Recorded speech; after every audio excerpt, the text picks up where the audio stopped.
अकबर का दरबार लगा हुआ था। सभी दरबारी किसी गंभीर विषय पर चर्चा कर रहे थे। माहौल थोड़ा गमगीन था। तभी एक दरबारी की नजर महल के दरवाजे के कोने में गई। वहां एक शेर का छोटा सा बच्चा बैठा हुआ था जो अपने शरीर को चाट रहा था। वह बहुत ही सुंदर और मासूम लग रहा था, लेकिन दरबारी यह देखकर हैरान थे कि वह महल में कैसे आया। अभी वे सोच ही रहे थे कि अचानक दरबार के बाहर से एक भयानक गर्जना सुनाई दी। शेरनी, जो अपने बच्चे को ढूंढ रही थी, सीधे महल में घुस आई। उसे देखते ही दरबार में अफरा तफरी मच गई।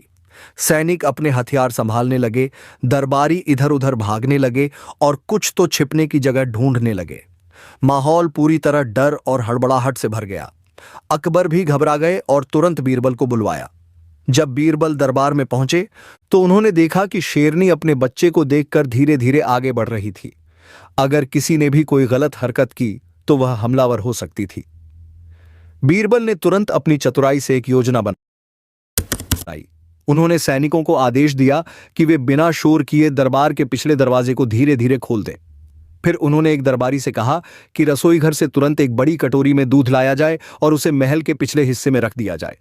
इसके बाद बीरबल ने अपने हाथ में एक बड़ा कपड़ा लिया और शेर के बच्चे के पास धीरे धीरे पहुंचे। उन्होंने कपड़े से बच्चे को ढक दिया ताकि शेरनी को उसकी गंध कम मिले। फिर उन्होंने बड़ी सावधानी से बच्चे को उठाया और महल के पिछले दरवाजे की ओर बढ़ने लगे।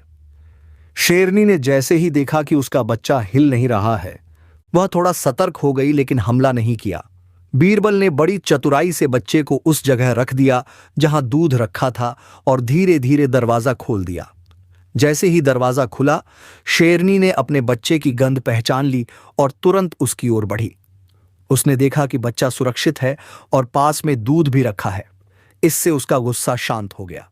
वह बच्चे के पास गई, उसे सूंघा और फिर उसे अपने साथ लेकर जंगल की ओर चली गई।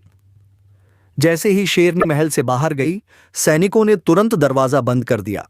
दरबारियों ने चैन की सांस ली और हंसने लगे कि कैसे बीरबल ने बिना किसी को नुकसान पहुंचाए इस समस्या का हल निकाल लिया। अकबर बीरबल की इस चतुराई से बहुत प्रभावित हुए और बोले, बीरबल, तुमने एक बार फिर साबित कर दिया कि बुद्धि की ताकत सबसे बड़ी होती है। सभी दरबारी तालियां बजाने लगे और बीरबल की प्रशंसा करने लगे।